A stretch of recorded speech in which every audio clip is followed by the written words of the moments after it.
Welcome back to another episode of Current Affairs MCQs. Staying updated with current affairs is essential for success in any competitive exam.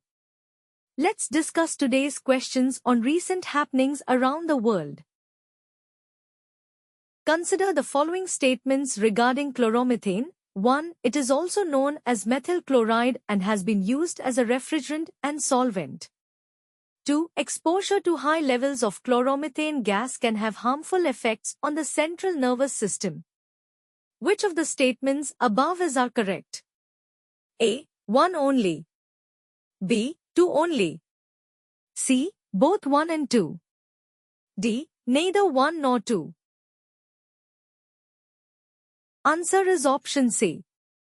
Statement 1 is correct. Industrially, chloromethane has been used as a refrigerant, a solvent, and an intermediate in the production of silicones. Statement 2 is correct. Chloromethane is toxic at high concentrations.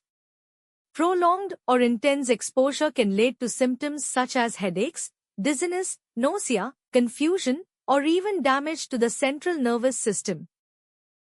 What does the term export utilization refer to in the context of international trade? A. The extent to which a country uses its production capacity to produce goods for export.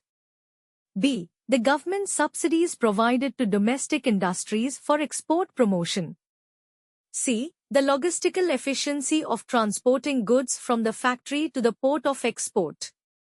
D. The financial aid provided to exporters to promote international trade.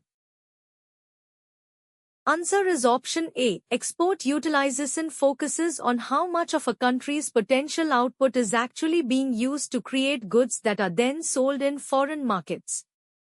It's a measure of how effectively a nation is leveraging its productive capabilities for international trade. Stay tuned and keep preparing. Thank you.